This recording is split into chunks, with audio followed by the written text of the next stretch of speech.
How's it going, everybody? It's Charlie and welcome back to the Chatting Leeds YouTube channel, and it's time for your post-match reaction from West Ham 2, Leeds United 0 in the third round of the FA Cup that took place earlier on today at the London Stadium. A game that, well, there was one shocking VAR decision, which we will get into in a bit. But other than that, I felt like it was a tight game and it wasn't a 2-0 game. I think Leeds were pushing too many men up the pitch towards end of game, and obviously they have the breakaway goal that they scored to make it 2-0. But I felt like that flattened Leeds. I thought it was a decent enough performance, but obviously it's Leeds United, it's the FA Cup. You know that I think everyone knew that it was just going to end in this way. But just before I get into it properly, guys, smash that like button. Please subscribe and share all of your thoughts and opinions in the comment section down below. And yeah, we'll get into it properly then. So I just want to touch upon the lineups firstly, because West Ham went really strong. They played pretty much their first team, which I was very surprised by. I thought it was a game that was kind of a pointless game for both teams, because I thought West Ham have got a game midweek in league against Norwich. They're pushing for top four or at least European football of some sort. I thought that they'd have more focus on that, but I think David Moyes showed his intentions about this cup competition by starting with the likes of Rice, Souček, Jared Bowen, Antonio, Lanzini, him who scored the dodgy goal, which we will get into. But yeah, I was very surprised at how they lined up. Our lineup was pretty much expected, if I'm honest. We lined up with Ayling, Llorente, Hjelde and Firpo. Koch played in the CDM role it said James was on right, but it actually ended up being Harrison on right for the majority. Click and Bate, and then Dan James on the left with Sam Greenwood starting up front. It was good to see the likes of Greenwood and Bate and Hjelde have a go in our first team. Individually, I thought Hjelde overall was really good. I was really impressed with him. Obviously, Llorente is suspended for the league game at their place next week. So I'd expect a centre-back partnership of Koch and Hjelde against West Ham next week. I thought it was really good. I thought he handled Antonio really well. Obviously, Antonio did beat him a few times, but I think Antonio's main battle was against Llorente, which I thought Llorente handled him quite poorly, if I'm honest with you. I thought Antonio did get the better of him on a number of occasions. It was too easy for him at times. But Hjelde, I thought he was really good. Bate played the first 45. I thought he looked fairly comfortable on ball. A few misplaced passes, and there was times where he held on to the ball a bit too long for me. But there's potential there, 100%, and I'm kind of glad that he played in that attacking midfield role rather than in the CDM, because I felt like I know he didn't play in the holding mid role, but I felt like he did a decent enough job in that attacking midfield role alongside Click. But the other lad that had his opportunity today, Sam Greenwood, it might sound harsh, but I thought it was shocking. He looked absolutely lost in that box. Whenever there was the potential of a ball into the box, he wasn't showing intent by trying to put it, beat his man. There was a chance in first half where he had ball on edge of box. All he needed to do was just play it out to wing, and Leeds may have been in. But he shoots and he skies it over the top. He just didn't look bothered to me. And as a young lad having his first start for Leeds, you'd want to make an impact, but he just didn't. He had zero impact in game and quite rightly was taken off at half time. Alongside Bate, which I didn't think Bate did enough to be subbed. I thought there was more in it for him. But I can understand why. I think Bielsa maybe showed his intentions a little bit of maybe wanting to win this game after all by bringing on, in the end, I think he brought on Forshaw, Dallas and Rafinha. I didn't expect to see him on pitch at all. Obviously, he brought on Drame and Somerville as well. Firpo did go off with a concussion. So hopefully he's all right for next week. Otherwise, I don't know what that back four will look like. But yeah, let's get in to the main talking point of the first half, which was their goal. Now, in real time, it did just look like a goal where Leeds, tried his hardest, but we just couldn't keep it away from them. And in the end, Lanzini slots it in. Now, on reflection, when you look at it, Jared Bowen and Antonio are both offside. They're in offside positions and they are interfering with play.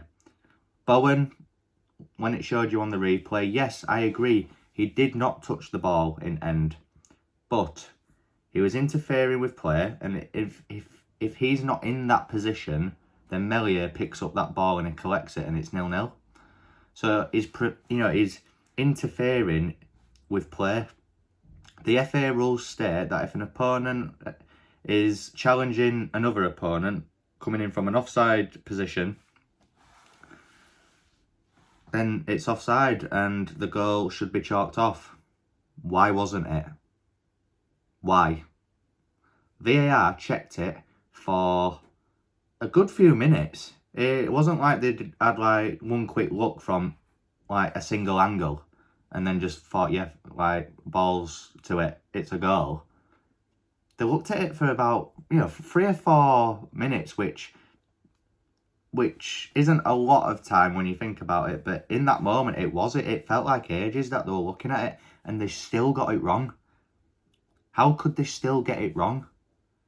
It's an absolute shambles, is VAR.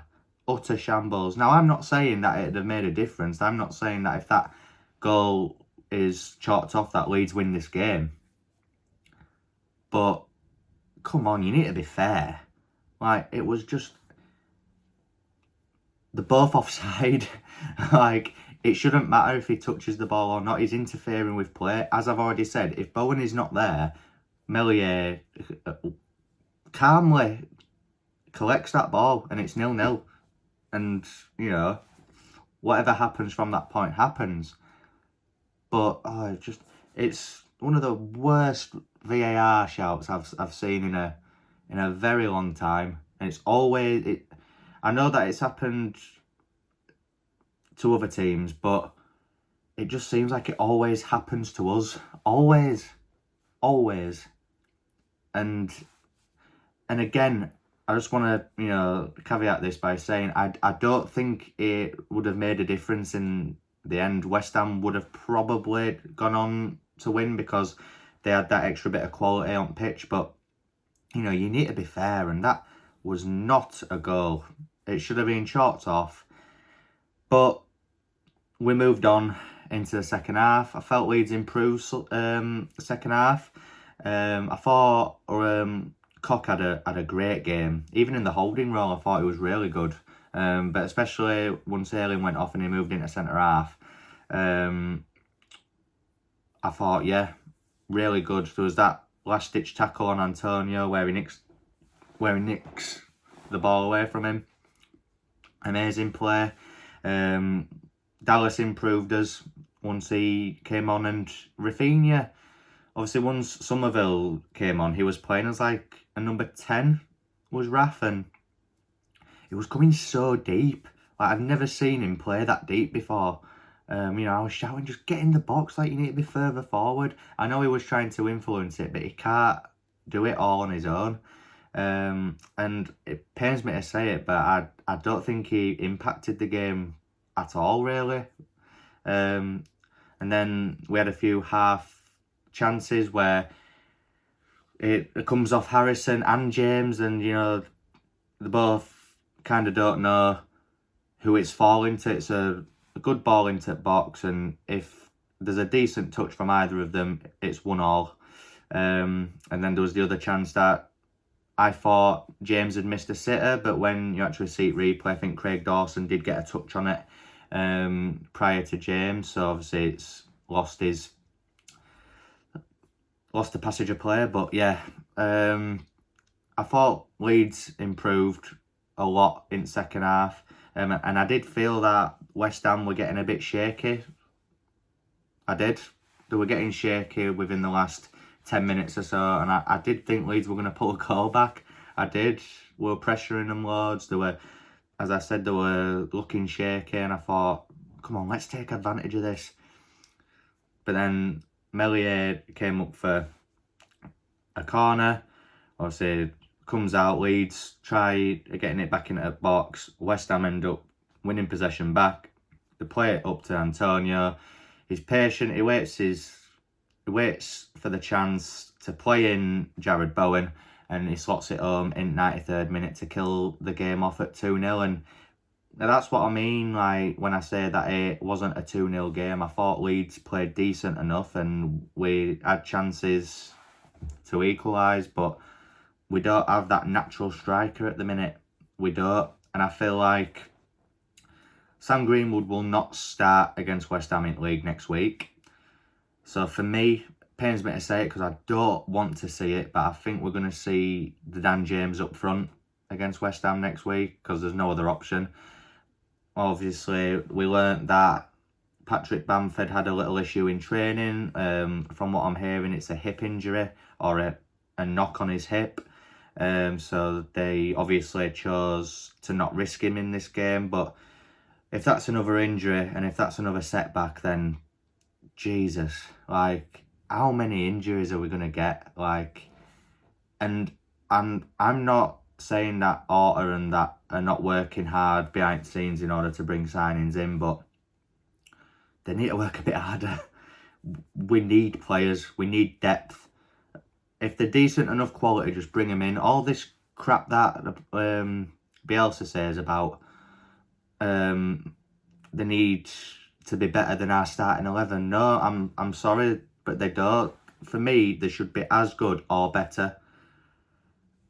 And there's definitely players out there. There's John Swift, there's Ross Barkley, there's Boubacar Kamara.